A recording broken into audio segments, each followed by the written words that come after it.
స్తోత్రం. హల్లెలూయా. దేవుని పరిశుద్ధ వాక్య భాగంలో నుండి యాకోబు పత్రిక 5వ అధ్యాయము 8వ వచనాన్ని చదువుకుని క్లుప్తంగా ప్రభు యొక్క వాక్యాన్ని ధ్యానం చేసుకుందాం. 5:8 యాకోబు పత్రిక. ప్రభువు రాక సమీపించుచున్నది గనుక మీరును ఓపిక కలిగి ఉండుడి, మీ హృదయములను స్థిరపరచుకునుడి. ఈ పరిశుద్ధ వాక్య భాగం దేవుడు మన వెనుకడిలో ఆశీర్వదించునుగాక. ఆమేన్. చిన్న మాట ప్రార్థన చేసుకుందాం. స్తోత్రం నాయన, మహోన్నతుడగు తండ్రి, మీకు వందనాలు, స్తోత్రాలు ప్రభువా. ఇంతవరకు 3 ఆరాధనలు ప్రభువా క్షేమంగా మీరు జరిగించారు. 4వ ఆరాధన యానమును బట్టి మిమ్మల్ని స్తుతిస్తున్నాము తండ్రి. చదవబడినటువంటి లేఖనము ద్వారా ఈ దాసుని అభిషేకించి నీ ఆత్మతో నింపి ప్రభువా, ఇగో కూడినటువంటి నీ బిడ్డలందరికీ నైనా నీ కృప కలుగునట్లుగా, ప్రతి విధమైన పొంచున్న అపవాదు శక్తులకు నాశనము కలుగునట్లుగా లైవ్ ద్వారాను ఆయా స్థలాల నుండి ప్రభువా నీ వాక్యం వింటున్న వారిని కూడా మీరు జ్ఞాపకం చేసుకొని ప్రతి వారితోనూ మీరే మాట్లాడి మహిమ పొందమని యేసయ్య నామమున ప్రార్థించి వేడుకుంటున్నాం తండ్రి. ఆమేన్, ఆమేన్. హల్లెలూయా. దేవుని పరిశుద్ధ నామానికి మహిమ కలుగును గాక. ప్రభుని ఆరాధించడానికి వచ్చిన మీ అందరికీ లైవ్లో ఉన్న వారికి హృదయపూర్వకమైన వందనాలు. మంచిది. క్లుప్తంగా దేవుని యొక్క వాక్యాన్ని మనం ధ్యానం చేసుకుని ముగించుకుందాం. ప్రభు అయినటువంటి యేసుక్రీస్తు యొక్క తమ్ముడు అయినటువంటి యాకోబు రచించినటువంటి పత్రిక యాకోబు పత్రిక. కనుక ప్రభు రాక సమీపించుచు ఉన్నది గనక మీరును ఓపిక కలిగిండి, మీ హృదయములను స్థిరపరచుకునుడి. అంటే దేవుని రాకడ సమీపిస్తూ ఉన్నప్పుడు అందరూ పాస్టర్లు సిద్ధపడాలి, ప్రభు రాకడలో మనం ఎత్తబడాలి అని ప్రసంగాలు చేస్తూ ఉంటారు. ఎలా సిద్ధపడడం అంటే ఎలా సిద్ధపడాలి? ఇప్పుడు ఒక ఫంక్షన్కి వెళ్ళాలి, సిద్ధపడాలి అంటే ఏంటి?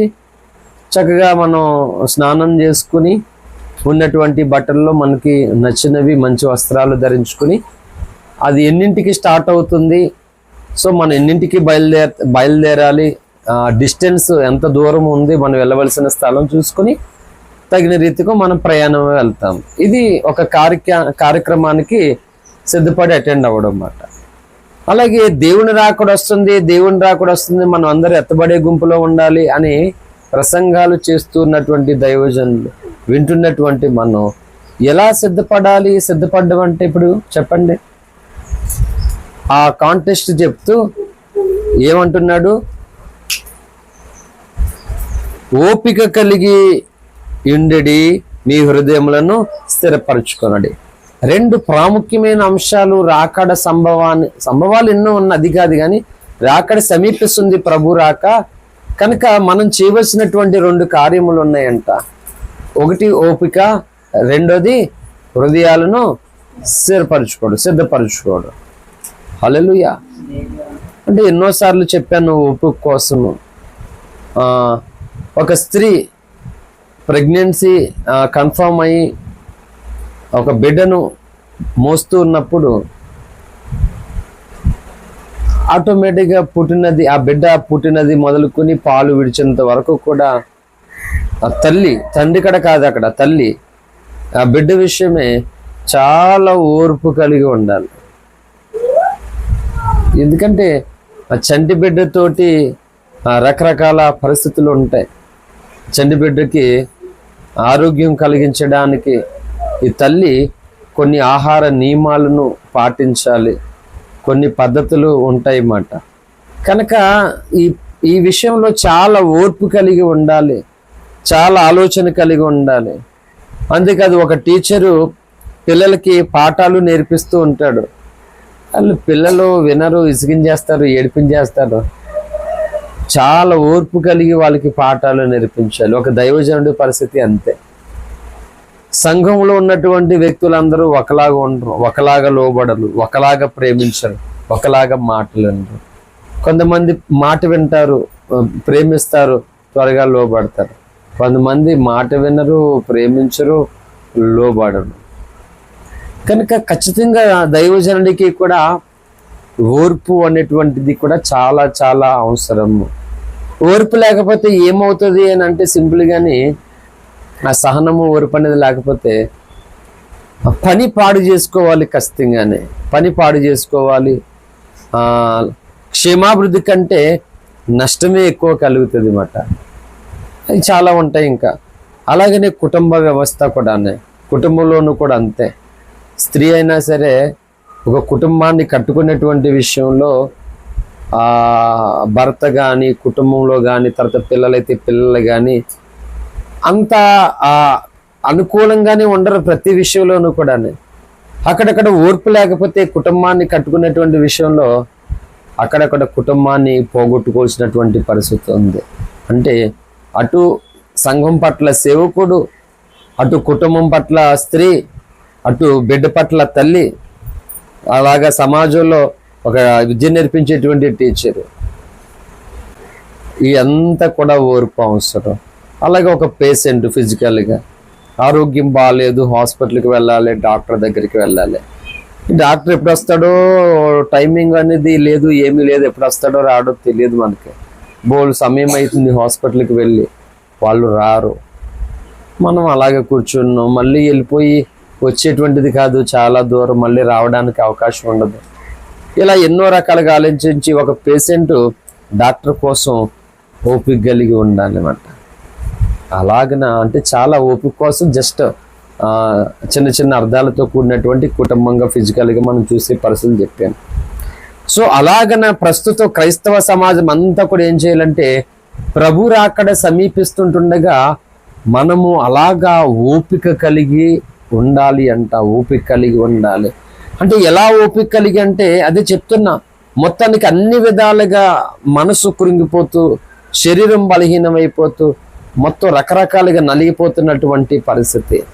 1 పేతురు పత్రికలో 1వ అధ్యాయంలో యేసుప్రభు వారు పేతురు గారి ద్వారా ఈ మాట తెలియపరుస్తున్నాడు. 6వ అధ్యాయం 6వ వచనం, 1వ అధ్యాయం 6వ వచనం, ఇందువలన మీరు మిక్కిలి ఆనందించుచు ఉన్నారు గాని అవసరమును బట్టి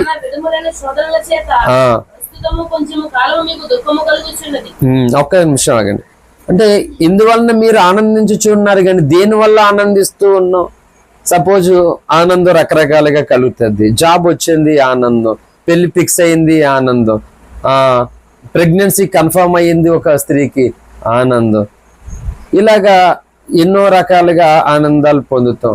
అదేవిధంగా ఒక వ్యక్తి యేసునందు విశ్వాసం ఉంచి రక్షణ పొంది దేవుని కుటుంబంలో చేర్చబడ్డాడు.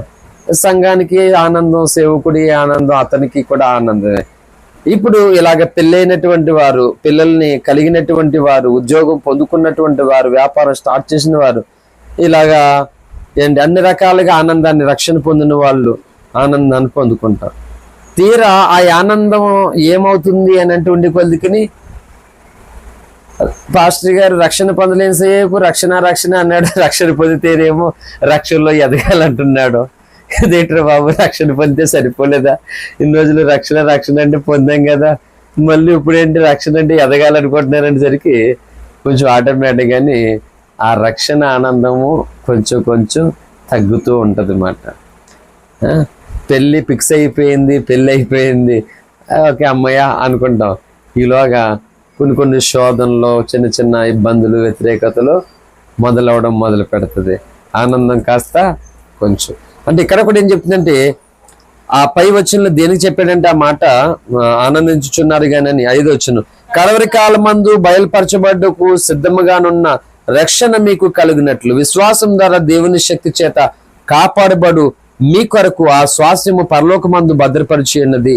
ఇందువలన మీరు మిక్కిలి ఆనందించున్నారు. అంటే దేవుడు మనకి ఇచ్చినటువంటి గొప్ప రక్షణను బట్టి, దేవుడు మనకు అనుగ్రహించిన భాగ్యాన్ని బట్టి మిక్కిలి ఆనందిస్తున్నాం రక్షణ పొందడానికి. నిజం చెప్తున్నాను, అమ్మ రక్షణ పొందడం కొరకు నేను 8 సంవత్సరాలు చాలా కన్నీరు కార్చాను. 8 సంవత్సరాలు పట్టుబడకుండా చాలా ప్రార్థన చేశాను. ఎందుకంటే నా ఫిజికల్ లైఫ్లో నేను బాగా చదువుకుని జాబ్ చేసి తను ఎంత కష్టపడి ఎంత ప్రయాసపడిందో తనకి అంత సంతోషాన్ని నేను ఇవ్వాలని చాలా కష్టపడి నేను చదువుకోవడం జరిగింది. మా అమ్మ కోసం నేను చదువుకోవడానికి కారణం. తను చాలా సంతోషంగా తను చూడాలి, తన మిగిలినటువంటి జీవితం తను హ్యాపీగా ఉండాలి, తను మళ్ళా యథావిధిలో నేను పెట్టాలని చాలా ప్రయాసపడ్డాను నేను. అయితే ఉండి కొద్దికి రాను రాను నా స్థితి ఏమో దిగజారిపోతుంది, బలహీనమైపోతున్నటువంటి పరిస్థితి. ఇంకా నేను చదివి ఉద్యోగం చేస్తానా, ఇది నా వల్ల కాని పరిస్థితి. ఇది కాదు తండ్రి, మా అమ్మకు రక్షణ కలగాలి. నేను ఒక మంచి ఉద్యోగం చేసి తనను సుఖపెట్టకపోవచ్చు, కానీ కనీసం దేవా నేను పొందిన రక్షణ నా తల్లికి కలగాలి ప్రభు అని 8 సంవత్సరాలు చాలా కన్నీరు కార్చి ప్రార్థన చేసి, తను పనికి వెళ్ళి సాయంత్రం వచ్చేసరికి అమ్మకి సంతోషం కలిగించేలాగా, ఒకవేళ నాకు కడుపులో నొప్పి వచ్చేసి వామిటింగ్స్ మోషన్స్ అయిపోతూ ఉన్నా తనకి చెప్పకుండా జాగ్రత్త పడుతూ, అమ్మ వచ్చేసరికి నేను తనకి సంతోషంగా కనబడాలి, ఏ బాధ ఏ ఇబ్బంది లేనట్లు కానీ చాలా ఎదురు చూసేవాడిని. ఆ విధంగా వర్షాకాల టైంలో కొన్నిసార్లు చెప్పిన అవసరం బట్టి ఈ పకోడీ ఉంటుంది కదా, ఈ బజ్జీలు పకోడీ నేను ఉండేవాడిని ఇంటికాడ వండి. మా అమ్మ వచ్చిన తర్వాత అమ్మ రా అమ్మ వేడివేడిగా వేసాను, సారి టేస్ట్ ఎలా ఉంది చూడు, నేను వండింది ఎలా ఉందో చెప్పు అని అనేవాడిని అనమాట. అలా కూర్చునేది, బాగుండవురా ఎలా నేర్చుకున్నావు అని అనేది అనమాట. అలాగా తనకి కొంతసేపు ఆ కూర్చున్న కొంత సమయంలో సువార్త చెప్పేవాడిని. వినేది అంతంత మాత్రమే. చాలా ప్రార్థన చేశాను, చాలా కన్నీరు కార్చాను. ఎంత భయంకరమైనటువంటి పరిస్థితుల్లో ఉంటుండగా నేను హైదరాబాద్లోంచి ఒక ముస్లిం వాళ్ళ ఇంటి దగ్గర నల్గొండ జిల్లా సూర్యాపేటలో వాళ్ళు నన్ను ప్రేమించి రక్తం ఎక్కించడానికి వాళ్ళ ఫ్యామిలీ నన్ను తీసుకువెళ్ళారనమాట, ముస్లిమ్స్ వాళ్ళు. అక్కడ వాళ్ళతో ఉన్నాను, రక్తం ఎక్కించుకుంటున్నాను హాస్పిటల్లో. అమ్మ ఫోన్ చేసింది, నేను బాప్తిజం తీసుకుంటామనుకుంటున్నాను అని చెప్పేసి ఫోన్ చేసి మాట్లాడింది. ఎంత ఆనందపడ్డానో నేను. ఎప్పుడు తెల్లారుతుంది, ఎప్పుడు ఎంత ఆనందం అంటే ఇంకో ప్యాకెట్ ఎక్కించుకోలేదు నేను. ఒకటే ప్యాకెట్తో హాస్పిటల్ నుంచి నేను అర్జెంటుగా వెళ్ళిపోవాలి, నాకు పని ఉంది, డిశ్చార్జ్ అవ్వాలి. ఇంకో ప్యాకెట్ బ్రదర్ అన్నా సరే వినలేదు. ఈ రక్తం నాకు అవసరం, కానీ అంతకంటే ముందు నా తల్లి రక్షణ నాకు అవసరం కనుక తను ఈ మాట కోసం ఇన్ని సంవత్సరాలు ఎదురు చూశాను. ఇప్పుడు తనంతటి తను పలికింది, మళ్ళీ తన మనసు మారిపోతుందేమో అని నేను ఎవరి మాట వినకుండా రక్తం ఎక్కించుకోకుండా ఒక ప్యాకెట్ తోటే హాస్పిటల్ నుంచి నైట్కి అర్జెంటుగా వెళ్ళాలంటే డాక్టర్ గారు నా వల్ల కాదు, నేను ఉండలేను అని చెప్పేసి మొత్తం మీద నేను బయటకు వచ్చేసాను. ఆ నైటు నా జీవితంలో ఎప్పుడు తెల్లారుతుందని ఎంత ఆశతో ఎదురు చూశాను. ఆ రోజు నేను తెల్లారింది, రెడీ అయిపోయాను, సిద్ధపడిపోయాను. ఇంచుమించు 170-160 కిలోమీటర్లు అక్కడ నుండి హైదరాబాద్కి రావాలి. అక్కడ నుంచి మళ్ళీ ఉన్న రూమ్ దగ్గరికి రావాలి. చాలా ప్రయాసపడి మొత్తం మీద బస్సు ఎక్కాను. జస్ట్ కొంచెం దూరం వెళ్ళగానే బస్సు వైర్లు కాలిపోయి మంటలు వచ్చేసి కాలిపోయింది బస్సు. అడవిడిగా అందరూ దిగేశారు. తర్వాత నేను ఫోన్ చేశాను అన్నకి, ఇలా బస్ ప్రాబ్లం అయిందంటే నేను బైక్ వేసుకుని వస్తాను, అక్కడే ఉండిపో, రేపు వెళ్దిరిగానిలే రెస్ట్ తీసుకుని బ్లడ్ ఎక్కించుకుని, ఇప్పుడు జర్నీ కూడా మంచిది కాదు బ్రదరు, మన మంచిగా అనుకుంటాను, ఆగిపోంటే లేదు నేను వెళ్ళాలని చెప్పేసి ఎలాగైతే వేరే బస్సులు ఎక్కేస్తున్నారు. అంటే స్టాప్ నుండి బయలుదేరినటువంటి బస్సులు మధ్యలో ఉన్నప్పుడు ఫిలప్ అయిపోతాయి కదా. చివరికి 150 కిలోమీటర్ల పైచిలుకు రక్తం ఎక్కించుకుని నేను నిలబడి హైదరాబాద్కి బయలుదేరాను. వచ్చి ఆ రాత్రి నిద్ర రావట్లేదు నాకు, అమ్మ రక్షణ పొందుతానని చెప్పింది అని ఎంత ఆనందపడ్డానో. మళ్ళా రోజు నేను అమ్మకి కౌన్సిలింగ్ ఇచ్చాను, బాప్తిజం కొరకు కౌన్సిల్ ఇచ్చి నవంబర్ ఎండింగ్లో ఓఫ్రీ అయ్య గారికి ఫోన్ చేసి, డాడీ ఇలాగ బాప్తిజము అమ్మకి అని అంటే అని మొత్తం మీద డిసెంబర్ 1, 2013 బాప్తిజం పొందింది అమ్మ. అంటే 8 సంవత్సరాల కళ, అది 8 సంవత్సరాలు కాచిన కన్నీళ్ళు మాట. దేవుడు ఊహించని రీతిగా అమ్మకి బాప్తిజం ఇవ్వడం జరిగింది. చాలా సంతోషం. ఇప్పుడు బాప్తిజం పొందింది మంచిదే, అయితే పొందినటువంటి ఈ రక్షణ ఆనందాన్ని తను పొందుకోవాలి, రక్షణలో తను ఎదగాలి. దాని కొరకు అమ్మని మళ్ళా అవకాశం ఉన్నప్పుడు నువ్వు ఉపవాసం ఉండి ప్రార్థన చేసుకో అమ్మ, దేవుడి మీద ఆధారపడు, దేవుని శక్తిని నువ్వు పొందుకోవాలి, నీ శక్తిని నువ్వు నమ్ముకోవద్దు అని మళ్ళా అప్పుడు ఏమో స్వార్థ చెప్పాను, ఇప్పుడేమో వాక్య సారాంశాన్ని చెప్తూ తనకి చెప్పేటువంటి వాడు అన్నమాట. అంటే అప్పటి వరకు తాను పొందలేని రక్షణ పొందింది కాబట్టి ఆనందమే, చాలా సంతోషం. కానీ రక్షణ పొందింది కానీ ఇప్పుడు రక్షణలో ఎదగాలి కదా, ఎదగాలి లేదా? ఊడో పాప బాబో పుట్టారు, పుట్టిన వాళ్ళు సంతోషమే, కానీ పుట్టిన వాళ్ళు ఇప్పుడు ఎదగాల లేదా చెప్పండి? ఎదగాలి ఖచ్చితంగానే. అలాగే దేవుడు దేవుని పిల్లలు కూడా ఈ భూమి మీద ఎవరైనా రక్షణ పొందితే దేవదూతలతో సైతం సెలబ్రేట్ చేసుకుంటారట. ఒక పాపి భూమి యందు భూలోకం యందు రక్షింపబడినప్పుడు దేవుడు తన దూతలు అందరూ కూడా సెలబ్రేట్ చేసుకుంటారంట. ఒక ఫెస్టివల్ మాట అది. దైవజనుడు, సంఘం, కుటుంబాలు అందరూ కూడా ఆనందపడతారు. అలాగా వాళ్ళు తర్వాత ఆ రక్షణ యొక్క గొప్పతనాన్ని, రక్షణలో వాళ్ళు ఎదగడం అనేది, దాని కొరకు మళ్ళీ ఈ వ్యక్తులు ఏం చేస్తారంటే కన్నీరు కారుస్తారు, ప్రసవేదన పడతారు, బాధపడతారు. వాళ్ళకి కూడా ఆనందమే, రక్షణ పొందినటువంటి ఆనందం అప్పుడు బాగానే ఉంటుంది. కానీ ఉండిండి కొలికి ఏమవుద్దంటే నానా విధమైనటువంటి శోధన. ఎందుకు ఇదంతా? ఆ రక్షణ పొందేశాం, మళ్ళా కూడా కొంత ఆనందం కొంత శ్రమ ఏర్పడుతుందంట. దాని గురించి ఈ పేతురు గారు ఇక్కడ మాట్లాడుతున్నటువంటి సందర్భం మాట. ఏమని? కడవరి కాలం మందు బయలుపరచబడ్డకు సిద్ధముగానున్న రక్షణ మీకు కలుగునట్లు విశ్వాసం ద్వారా దేవుని శక్తి చేత కాపాడబడు మీ కొరకు ఆ స్వాస్థ్యము పరలోకమందు భద్రపరచబడి ఉన్నది అక్కడ. ఇందువలన మీరు మిక్కిలి ఆనందించున్నారు. కానీ అవసరమును బట్టి నానా విధములైన శోధనల చేత ప్రస్తుతం కొంచెం కాలము మీకు దుఃఖము కలుగుచున్నది. నశించిపోవు సువర్ణము అగ్ని పరీక్ష వలన శుద్ధపరచబడుచున్నది కదా, దానికంటే అమూల్యమైన విశ్వాసం ఈ శోధనల చేత పరీక్షకు నిలిచిందే. యేసుక్రీస్తు ప్రత్యక్షమైనప్పుడు మీకు మెప్పును మహిమయు ఘనత కలుగుటకు కారణమవును. హల్లెలూయా. ఇలా రక్షణ పొందినటువంటి మనం అందరి ఆనందాలకి మరలా అవసరాన్ని బట్టంట కొంత శ్రమ కలుగుతుందంట, కొంత శోధన కలుగుతుందంట. ఎందుకు ఈ శోధన మనకి మళ్ళానంటే యేసుక్రీస్తు ప్రభువారు ప్రత్యక్షమైనప్పుడు మనకి మెప్పు ఘనత ఇవ్వడం కొరకంట. హల్లెలూయా. అంటే నీకు కలుగుతున్నటువంటి శ్రమలో, శోధనలో ఎంత నువ్వు ఓర్పు కలిగి నీవు ఉంటావో, ఎన్నో స్థితులు, ఎన్నో పరిస్థితులు చాలా ఆటంకంగా, చాలా ఇబ్బందికరంగా మనల్ని కలవర పెడుతూ, బాధ పెడుతూ ఉన్నప్పటికీ కూడా ఎంత ఓర్పు కలిగి, ఎంత సహనము కలిగి, ఎంత విశ్వాసము కలిగి మనం ఉంటామో దాన్ని పెట్టి యేసు ప్రభువారు ప్రత్యక్షమైనప్పుడు మనకి మెప్పు ఘనత కలుగుతుందట. హల్లెలూయా. ఇది మాట ఓర్పుకున్నటువంటి పాఠము. ఓర్పు అంత అవసరం మాట. కనుక దేవుడు ఈ లేఖనం ద్వారా ఏం చెప్తున్నాడంటే, మొదటి సంగతే ఈ భూమి మీద దేవుని పిల్లలైనటువంటి మనం అందరము కూడా, ఇప్పుడు స్టూడెంట్ టీచర్ చెప్పాను, పేషెంట్ డాక్టర్ చెప్పాను, గర్భంలో శిశువు తల్లి చెప్పాను, అలాగే కుటుంబంలో ఒక స్త్రీ చెప్పాను, సేవకుడు సంఘము చెప్పాను కదా. ఇప్పుడు అందరికీ కలిపి ఏంటి అంటే మూలవాక్యంలో మొదటి లైన్ ప్రకారంగా ప్రభు రాక సమీపించుచు ఉన్నది గనక ఓర్పు కలిగి ఉండుడి. హల్లెలూయా. అంటే ఇన్ని రకాల శ్రమలు, శోధనలు, ఇబ్బందులు మనల్ని ఏం చేస్తాయంటే ఓర్పు లేని వారిగా చేస్తుంది, సహనము కోల్పోయేలాగా చేస్తుంది మాట. అందువల్ల మనం ఏం చేస్తామంటే ప్రభు రాకడికి సిద్ధపడలేము. అర్థమవుతుందా? ప్రభు రాకడి సమీపించడానికి రాకడా సమీపిస్తుంది, మనము సిద్ధపడలేము ఈ ఓర్పు లేకపోతే. డాక్టర్ల దగ్గరికి వెళ్ళినప్పుడు, లేకపోతే ఆ నొప్పులు పడుతున్నటువంటి వ్యక్తులను, అమ్మ కొంచెం ఓర్చుకో తల్లి, ఏమీ కదా అయిపోయింది, కొంచెం ఓర్చుకో. పిల్లల్ని కూడా అంటాం, అయిపోయింది 2 ముద్దలు నాన్న, 2 ముద్దలు ఇట్టేసుకో, అయిపోయింది అంట. మెడిసిన్ వేసుకోవడానికి కూడా ఒక టాబ్లెటే ఉంది, అయిపోయింది, ఏ టాబ్లెట్ వేసుకుని నువ్వు నిద్రపోవచ్చు చక్కగానే. ఇలాగా కొంచెం వాళ్ళని ఓపు పెట్టండి అని మనం బ్రతిమాలుకుంటూ ఉంటాం.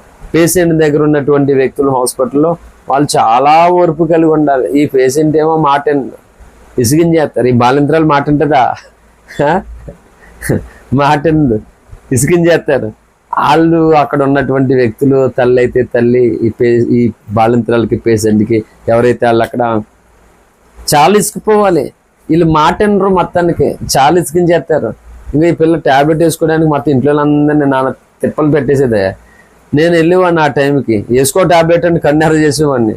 వేసుకుని అలాగే వేసుకుని గుడ్లు చూసుకుని ఈ టైంకి వచ్చి ఉన్నాడు ఈడు అని అనుకునేది.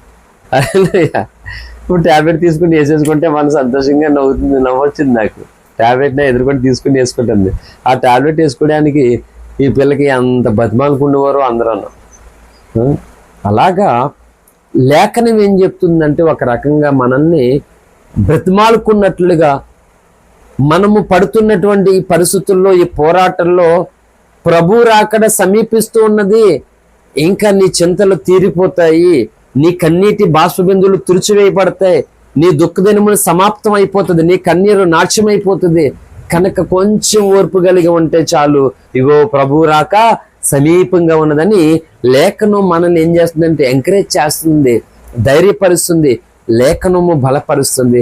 అవునా అమ్మయ్య, ప్రభు రాకడు వచ్చేస్తుందా, అయితే పర్లేదు, ఇంతకాలం నా ప్రభు రాకడు కొరకు ఎదురు చూస్తున్నాను, ఇదంతా దుష్టలోకం, పాడులోకం, ప్రభు రాబోతున్నాడు కదా, నేను కొద్ది రోజులు ఆయనతో పాటు ఉంటాను, ఆయన రాజ్యంలో నేను చేరతానని కొంచెం ఓపిక కట్టి మనం ఉండగలిగితే తప్పక మనం ఏం చేస్తామంటే ఒక నిశ్చలమైనటువంటి రాజ్యంలో ఈ యొక్క అవమానం కానీ నింద కానీ మనల్ని బాధించేటువంటి ఏ వ్యక్తి కానీ మనకు కనబడకుండా అక్కడ యుగయుగాలు నిత్య ఆనందంతో మనం ఉంటాము. అందుకు కొంతకాలం ఈ భూమి మీద 1 పేతురు 1:6 ప్రకారంగా కొంచెము శోధన అవసరము, అవసరాన్ని బట్టి కొంత శ్రమ మనకి అవసరమై ఉన్నది, కొంత కష్టము అవసరమై ఉన్నది. కనుక ప్రభు రాకడ సమీపిస్తున్నప్పుడు జ్ఞానము, ధనము, బలము, ఇంకోటి ఏది కూడా పనిచేయదు, ఏది రక్షించదు. ఓర్పు కలిగి ఆ రాక కొరకు కనిపెట్టున్నప్పుడు ఖచ్చితంగా మనము చేరడానికి అవకాశం ఉంది. అందుకు పాట భక్తులు పాడినటువంటి పాట మనం చూస్తాం, ఇప్పుడైనా కానీ ఇకనైనా కానీ దర్శించరావా అనే పాటలో కావలి వాడు ఉదయము కొరకు ఎదురు చూస్తున్నట్లుగా, రాత్రంతా డ్యూటీ చేశాడు, నైట్ డ్యూటీ చేశారు, ఇప్పుడు ఎప్పుడు తెల్లారుతుందా నేను ఇంటికి వెళ్ళిపోతానని ఉదయం కొరకు కావలివాడు ఎదురు చూస్తున్నట్లుగా మనం ప్రభు రాక కొరకు ఇలాగ సహనము కలిగి ఓర్పు కలిగి కనిపెట్టుకుని నిరీక్షణతో మనం ఎదురు చూడమని లేఖనం చెప్తుంది. ఎప్పుడైతే ఆ మొదటి లైన్ మూలవాక్యంలో మొదటి లైన్ ఓపిక కలిగి మనం కనిపెడతామో ఎదురు చూస్తామో ఆన్ ద స్పాట్ లో ఆ సెకండ్ వర్డ్ కూడా ఏమవుతుందో తెలుసా, నువ్వు సరిగ్గా సిద్ధపడడానికి, అంటే ప్రభు ఇప్పుడే వచ్చేస్తే ఆయనతో పాటు ఉండడానికి నిన్ను అంత విధంగా సిద్ధపరుస్తుంది మాట, హృదయాలను స్థిరపరుస్తుంది దేవుని ఎదుట. హల్లెలూయా. కనుక మూలవాక్యం చదవండి, నేను ముగిస్తాను. ఇంకా ప్రభు రాక సమీపించుచున్నది గనుక మీరును ఓపిక కలిగి ఉండి మీ హృదయములను స్థిరపరచుకుంది. అంటే మన హృదయము అస్థిరమైనటువంటిది. హృదయము ఎప్పుడు దేన్ని కోరుకుంటుందో, దేన్ని రిజెక్ట్ చేస్తుందో, దేన్ని యాక్సెప్ట్ చేస్తుందో తెలియనటువంటి పరిస్థితి గనక మన హృదయములను స్థిరపరచుకోవాలంట. ఎలా స్థిరపరచుకుంటాం హృదయాలంటే, అంటే మనము రక్షింపబడినది మొదలుకొని ఎవరిని గూర్చి మనం వాక్యాలు వింటున్నామో, ఏ విశ్వాసాన్ని మనం వింటున్నామో, విశ్వాసాన్ని ఏదైతే మనం చూస్తున్నామో, పొందుకుంటున్నామో, దాన్ని ఇంకా సింప్లిఫై చేయాలంటే ఏదైతే మీరు విన్నారో, ఏదైతే మీరు మాట్లాడుతున్నారో, ఏదైతే మీకు చూశారో దేవుళ్ళు, దాన్ని విన్న వాటిని కన్న వాటిని చెప్తుంది బైబిల్.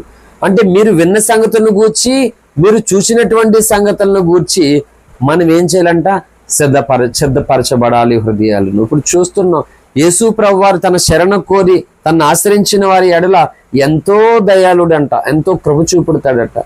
దేవునికి వ్యతిరేకంగా తిరుగుబాటు చేసినటువంటి వ్యక్తులను మనం చూస్తే వారు అస్థిరులుగా, వారు దేవుని కృపను పోగొట్టుకున్నటువంటి వారు అయిపోయారు.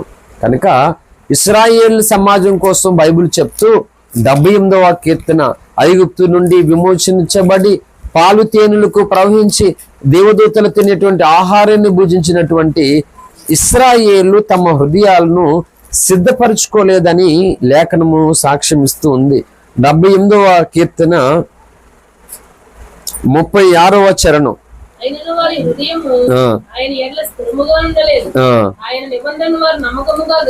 చాలే 35లో అన్నాడు, దేవుడు తమకు ఆశ్రయదుర్గమనియు మహోన్నతుడైన దేవుడు తమకు విమోచకుడనియు వారు జ్ఞాపము చేసుకునేది. అంటే జ్ఞాపం చేసుకున్నారు, దేవుడు ఎలాంటి వాడో గొప్పవాడు అన్ని జ్ఞాపం చేసుకున్నారు. కానీ వాళ్ళు ఏం చేయలేదట, అయినను వారి హృదయము ఆయన ఎడల స్థిరముగా నుండలేదు, ఆయన నిబంధనను వారు నమ్మకంగా గైకొనలేదు. నోటి మాటతో వారు ఆయనను ముఖస్తుతి చేసిరి, తమ నాలుకతో ఆయన ఎద్ద బొంకిరి. చూసా, నోటి మాటతో అంటే ముఖస్తుతి చేశారంట, నాలుగుతోటేమో బొంకరంట వాళ్ళు. అలాగన ఇశ్రాయేళ్లు తమ హృదయాలను స్థిరపరచుకోలేదు. అందుకే ప్రభు రాకడ సమీపిస్తున్నటువంటి ఈ తరుణంలో మనము ఒకటి ఓపిక కలిగి ఉండాలి, 2 మన హృదయాలను స్థిరపరచుకోవాలి మాట. ఎలా? ఇంత ఓర్చుకున్నాం, ఇంత గాయాలు పొందాం, ఎన్ని ఇబ్బందులు పడ్డాం, ఎన్ని కష్టాలు పొందాం, ఇప్పుడు ఆ హృదయం అంతా దైవుని వాక్యము చేత నింపేసుకోవాలి మనం. నా హృదయమా నాలో నీవేలా కృంగి, నా ప్రాణమా నీవు నాలో తొందరపడుచున్నావు, నా హృదయం కలవరపడనీయొద్దని చెప్పాడు భక్తుడు. కనుక ఆ హృదయాన్ని దేవుని పట్ల స్థిరపరుచుకోవాలట. అంటే ఆయన చేసినటువంటి కార్యాలను, ఆయన చూపినటువంటి ప్రేమ, ఆయన మేలును తలపోసుకుని మన హృదయము అస్థిరత్వము నుండి స్థిరముగా ఉండాలట. ఇలా హృదయాలను మనం స్థిరపరచుకోగలిగితే, ఇప్పుడు పాట ఏదో కొత్త పాట మధ్యకాలంలో తెగ ట్రెండ్ అయింది కదా, బలపరచువాడువు స్థిరపరచువాడు, ఏమైనా చేయగలవు, కథ మొత్తం మార్చగలవు. హల్లెలూయా. అంటే ఆయన స్థిరపరుస్తాడంట. ప్రభువా నేను స్థిరపడాలనుకుంటున్నాను, నన్ను స్థిరపరచు. నేను రక్షింపబడాలనుకుంటున్నాను, నన్ను రక్షించు. నేను దీవించబడాలనుకుంటున్నాను, నన్ను దీవించు ప్రభువా అనేటువంటి ఒక నియమం కలిగి మనం ఏం చేయాలి తెలుసా? ఈ హృదయం అంతా ఆయన కార్యాలను ధ్యానం చేస్తూ, ఆయనను స్తుతిస్తూ, ఆయన కోసం విలువైనటువంటి దాంతో మన హృదయాన్ని మనం నింపుకోవాలి. అందుకే దావీదు 119వ కీర్తన 111లో, నేను పాపము నీ ఎదుట పాపము చేయకుండానట్లు నా హృదయములో నీ వాక్యమును ఉంచుకొని ఉన్నాను అన్నాడు దావీదు. అంటే ఇప్పుడు దావీదు హృదయము దేవుణ్ణి నిందింపదు, దేవుణ్ణి దూషింపదు, దేవుణ్ణి అవమానపరచదు.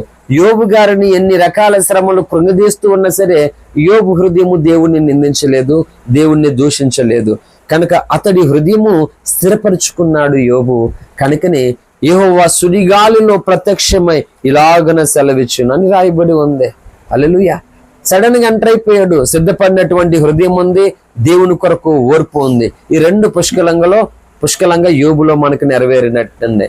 కనుక దేవుడు ప్రత్యక్షమయ్యి ఈ భూమి మీదే యోబు మీద తిరుగుబాటు చేస్తున్నటువంటి వారికి సిగ్గు కలిగే విధంగా యోబుని హెచ్చించాడు. అలాగా మన హృదయాలను మనం సిద్ధపరచుకుని ఓపిక పెట్టినటువంటి వారిగా మనం ఉంటే ఖచ్చితంగా ఏమో తెలుసా, ప్రభువు రాక సమీపించుచున్నది కదా. ఆ రాకలో ఎవరుంటారంటే ఓపిక కలిగి సిద్ధపరచబడినటువంటి నీవు ఉంటావు. హల్లెలూయా. కనుక అదొక గుడ్ న్యూస్ మాట. ఎంత గుడ్ న్యూస్ అంటే, ఎంతకాలం చాలా శ్రమ, చాలా బాధ, చాలా కష్టాలు పడి మన జీవితాలు కొనసాగుతున్నాయి. ఇప్పుడు ఆ పరిస్థితులన్నిటి నుండి గట్టెక్కడానికి ఇగో ప్రభు రాకడ సమీపించింది.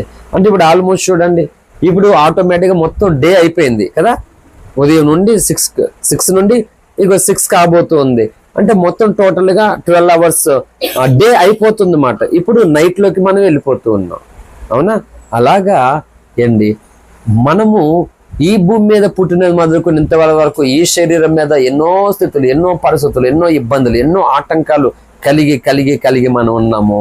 ఇంకా దీనికి విడుదల కలిగేటువంటి సమయము ఆసన్నమైపోయింది.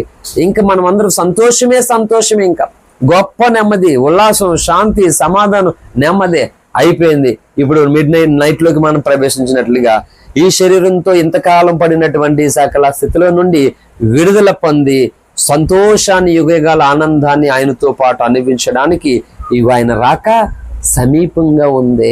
కనుక ప్రభు ఈ భూమి మీదకి రావడానికి ఇగో ఆయనను గూర్చినటువంటి ఛాయలు అంతటా మనకు కనబడుతూ ఉన్నాయి. సూచనలు, ప్రభు రాకడకు సూచనలు మనకు కనబడుతున్నాయి. అంటే మన అందరికీ విడుదల సమీపించింది అనేటువంటి ఒక స్థిరత్వం మనకు ఉండాలి, ఒక ఓర్పు మనకు ఉండాలి. అమ్మయ్య ప్రభా నా కోసం రాబోతున్నావు తండ్రి, నీకు వందనాలు. కాబట్టి నీ రాకడకి నువ్వు వచ్చేసరికి నేను ఇంకా సంపూర్ణంగా నీ కొరకు స్థిరపడబడాలి, నీ కొరకు సిద్ధపరచబడాలి. నీకు వ్యతిరేకమైంది ఏది కూడా నాలో ఎంత మాత్రమో ఉండడానికి వీల్లేదు ప్రభా. నన్ను అలా కంప్లీట్గా నీ రాక కొరకు నాయన నన్ను సిద్ధపరచు అని ప్రభుకి మనం అప్పగించుకుందాం. అటువంటి కృప పరిశుద్ధాత్మ దేవుడు మనందరికీ అనుగ్రహించును గాక. ఆమేన్, ఆమేన్. థాంక్యూ. అందరికీ వందనాలు. ప్రార్థన చేసుకుందాం.